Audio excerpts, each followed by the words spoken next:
여러분 안녕하세요. 찾아가는 새벽기도 시카고 예수사랑교회 조선영 목사입니다.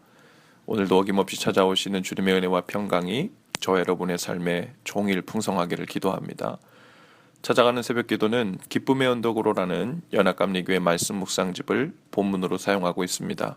오늘 함께 나눌 하나님 말씀은 구약성경 출애굽기 7장 17절부터 21절까지 말씀입니다. 제가 읽어드리지요. 여호와가 이같이 이르노니 내가 이로 말미암아 나를 여호와인 줄 알리라. 볼지어다 내가 내 손에 지팡이로 나일강을 치면 그것이 피로 변하고 나일강의 고기가 죽고 그 물에서는 악취가 나리니 애굽 사람들이 그 강물 마시기를 싫어하리라 하라. 여호와께서 또 모세에게 이르시되 아론에게 명령하기를 내 지팡이를 잡고 내 팔을 애굽의 물들과 강들과 운하와 못과 모든 호수 위에 내밀라 하라. 그것들이 피가 되리니 애굽 온 땅과 나무 그릇과 돌그릇 안에 모두 피가 있으리라. 모세와 아론이 여호와께서 명령하신 대로 행하여 바로와 그의 신전의 목적에서 신하의 목전에서 지팡이를 들어 나일강을 치니 그 물이 다 피로 변하고 나일강의 고기가 죽고 그 물에서는 악취가 나니 애굽 사람들이 나일강 물을 마시지 못하며 애굽 온 땅에는 피가 있으나 애굽 요술사들도 자기들의 요술로 그와 같이 행함으로 바로의 마음이 완악하여 그들의 말을 듣지 아니하니 여호와의 말씀과 같더라. 아멘. 이제 모세와 아론이 바로 앞에 가서 하나님의 말씀을 전합니다. 하나님의 백성들을 내보내라는 거죠. 그러나 바로는 모세와 아론을 통한 하나님의 사인을 보고도 믿지 않고 순종하지 않습니다. 하나님은 모세와 아론을 통해 온 애굽 땅에 첫 번째 재앙을 내리세요. 그것이 나일강의 물이 모두 피로 변하는 재앙이었습니다. 나일강의 물고기들이 죽고 물에서는 악취가 나기 시작했죠. 사람들은 마실 물이 없어졌습니다. 애굽에서 나일강은 생명줄이었습니다. 애굽은 나일강을 중심으로 삶의 터전을 잡은 나라였어요. 나일강의 물로 농사도 지었고 그 강에서 물고기를 잡아 생계를 이어갔습니다.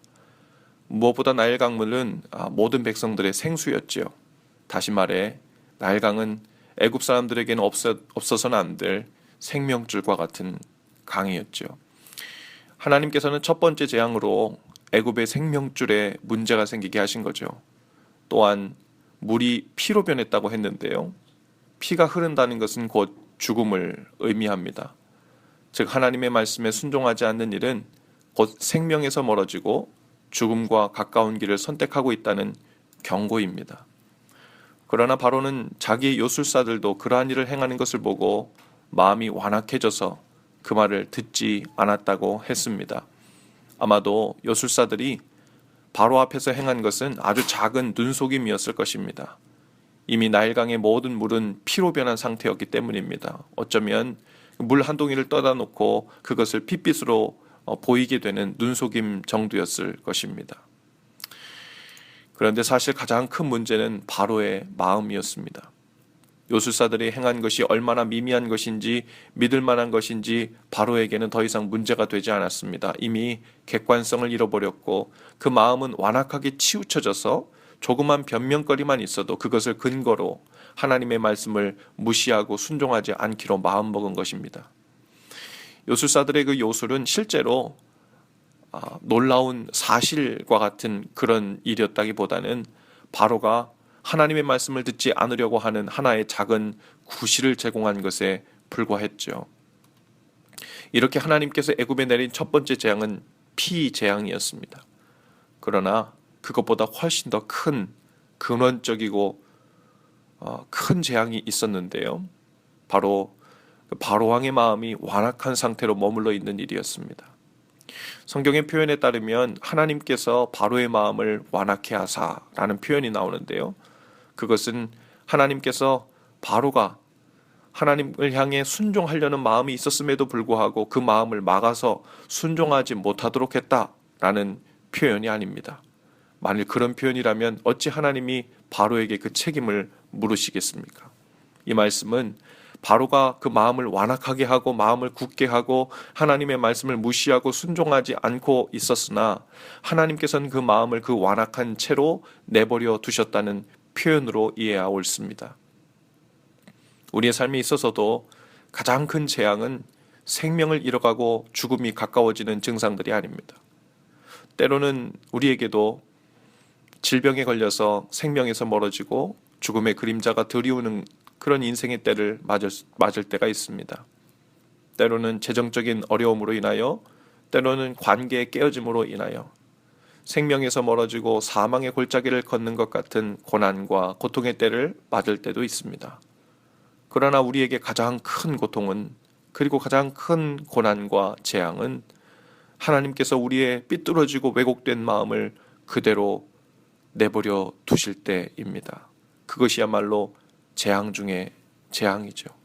우리의 영혼이 영원한 죽음에 이르게 되는 일입니다.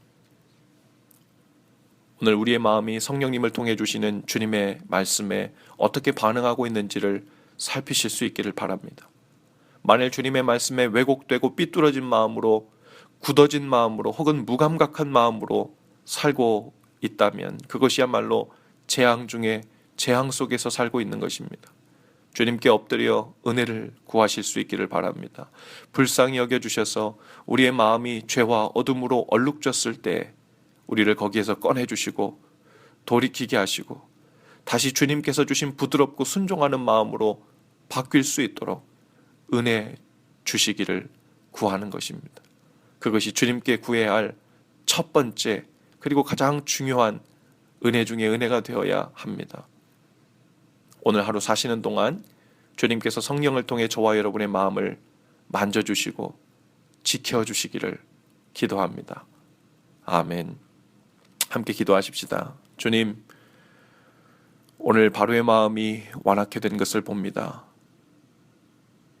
사실 물이 피로 변하는 일보다 우리의 마음이 완악하게 되고 강팍하게 되고 굳어진 마음으로 하나님께 순종하지 않을 때 그것이야말로 생명에서 멀어지고 죽음이 임박했다는 가장 큰 신호이고 표적인 줄로 압니다. 주님, 오늘 우리의 삶 가운데도 찾아오셔서 굳어진 마음, 완악한 마음, 무감각한 마음들을 다 제하시고 성령을 통해 우리에게 부드러운 마음을 주시고 주님 주신 마음의 순종으로 나아가는 주님의 마음을 우리에게 허락하여 주옵소서. 무엇보다도 그 은혜를 우리 가운데 허락해 주셔서 하나님 앞에서 흔들림 없이 주님 말씀 앞에 순종하며 살 수 있도록 은혜 베풀어 주옵소서. 주님 앞에 부드러운 마음을 유지하는 그 생명의 마음이 우리 가운데 늘 머물러 있을 수 있도록 역사하여 주옵소서. 예수님의 이름으로 기도합니다. 아멘. 여러분, 오늘도 예수사랑 안에서 화이팅입니다. 제가 이번 주 목요일까지 한인연합감리교회 총회에 참석하느라고 외부에 나와 있는데요. 올리는 시간이 조금씩 늦을 수 있습니다. 이해해 주시고 또 참고해 주실 수 있기를 바랍니다. 내일 아침에 다시 찾아뵙지요.